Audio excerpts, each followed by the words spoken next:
Now, as regular viewers would know, I've often been critical of other media for not showing any interest in the real issues confronting Indigenous communities in this country. You know, they all love to run the change the date stories or the protests in the city, but where do we see the on-the-ground reporting of real people, real communities, and their struggle to get kids through school, to find jobs for their young adults, to tackle alcohol and drug abuse and crime, to improve health standards and life expectancy?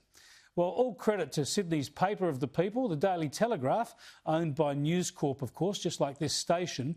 This week they've run confronting stories about these challenges in Indigenous communities in the far west of New South Wales, and they've run them off the front page. Confronting stuff, but bringing real issues to people's attention. So I thought, good on them, and let's talk about whether it helps. I'll talk to the editor of the Telly in a moment, but first, an Indigenous perspective from Dr. Anthony Dillon from the Australian Catholic University. Good to talk to you again, Anthony. Were you pleased to see these rather dire problems plastered across the front of the Daily Telegraph? Well, I was pleased to see awareness raised about it. Got to be careful my wording there, because someone's going to say Anthony's pleased to see that they're in poverty. No, I'm pleased to see that the issue is being raised. And again, credit to the paper for focusing on these people that are in the non-urbanised, in the rural areas, where they're doing a lot tougher than the city-based Indigenous people. And we saw them on the Australia Day protests. They seem to be doing well. They know where their next meal's coming from. But for the rural people, that's not always the case. So yes, we need to raise awareness and let people know that this is where the problems are, and also when you go out further to remote areas.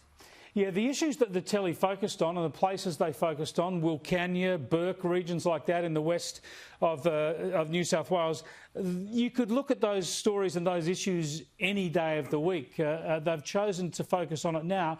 What do you see as the prime problems there? Is it education or is it employment opportunities? Look, there's no single answer, but I think you've touched on the big ones. Ultimately, we've got to have adults working and kids in schools, and it needs to be meaningful jobs, and it needs to be good schools, and that's often hard to achieve because you have high turnover and that sort of thing.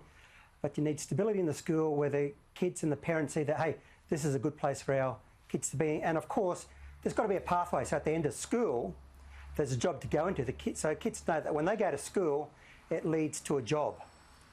Yeah, now, the coverage we saw in the Telly, there's heartbreaking stuff there about kids who are doing it tough, and about men who are in their late 30s are wondering whether they're getting near the end of their lives. What can the media coverage do? We know there's no lack of government spending in this area. How can we make sure it's more effective?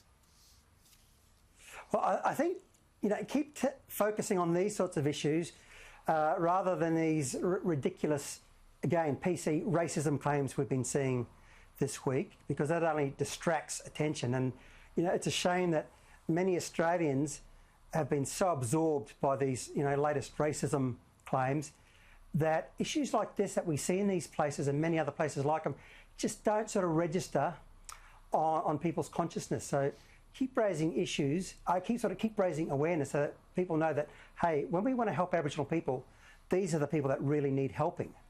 What about the really delicate issue, because it gets to the issue of Indigenous people and their sense of country, their sense of place, but what about the reality that there are no jobs and opportunities in the more remote areas, and people, as they do right across this country, need to migrate to where the jobs and opportunities are? Absolutely, and Stan Grant said it brilliantly about 6 or 7 years ago, where he spoke about his father. His father had to move the family around wherever he could get work, and Stan said his connection to country where he was raised is just as strong today. So you can move and go where the jobs are. There's nothing unique about that. Plenty of other Aussies are doing it, and indeed plenty of Aboriginal people like Stan's family. So we need to let people know that, if there's no jobs there, you have to go where the jobs are. Great stuff, Anthony. Good to talk to you. Thank you, Chris.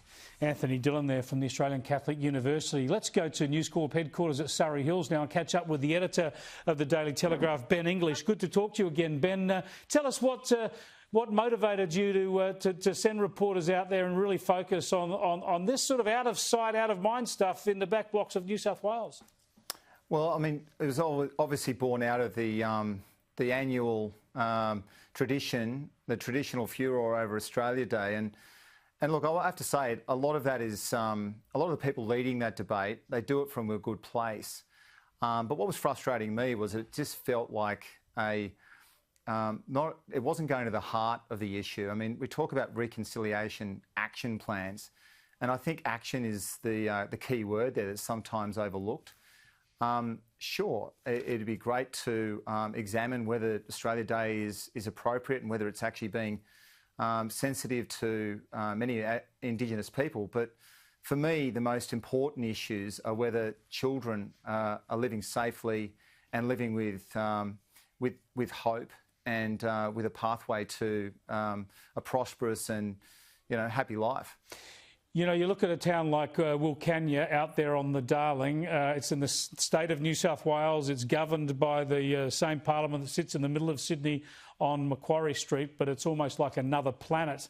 I haven't been to Wilcannia for many years, but there was a line in one of your stories that said sometimes people are advised not to stop there, just to go through. It's especially at night, it's a bit rough.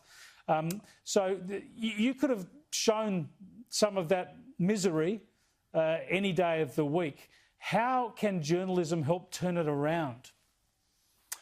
Look, you said it at the outset, out of sight is out of mind. But the Daily Telegraph is a powerful platform, and we have a very big readership, but some of our most avid readers are politicians, and they know that if there's an issue on the front page of the Daily Telegraph, they need to potentially respond to that. So I think it's about getting on the ground and just gathering facts and data and writing the story straight, talking to people at the source, and making no presumptions. Essentially, it's what we did also with our coverage of the drought, actually sending reporters and photographers out and getting amongst it. And I think that's the only way that, that's the privilege we have as a metropolitan newspaper, is that we have the resources that we can do that. And I think also it's not just a privilege, but it's also our purpose. So it's not a very complicated formula. It's basically get the journo, get the reporter, make a lot of calls, do a lot of preparation, get out there and then speak to people. Yeah, it was well done. It was good to see it. And I believe you've got some more reports coming up. Yeah, we have. It's going to be an ongoing theme for us this year, and I think that its time has come, particularly with moves to give Indigenous people a place in our constitution. I think a lot more people are receptive to that, and also a voice in a parliamentary sense as well. Well, that's really good to hear, because the Telly's been strong on some of these other campaigns in the past. And the issue here is, as you say, keeping the issue in front of people's eyes, because, as I mentioned to Anthony, we know money's not the problem, and we know political sort of motherhood statements are not the problem. It has to come down in the end to very practical solutions. It has to, and it has to come from those communities themselves. Otherwise, it's paternalistic and it's uninspiring to those communities. That's what appeals to me about the whole concept of The Voice, is that as long as it is directly from those communities and not from the Indigenous industry that's based in urban centres and is out of touch with what's going on in the ground. Ben, thanks so much for joining us, and congrats on the reporting. Thanks, Chris.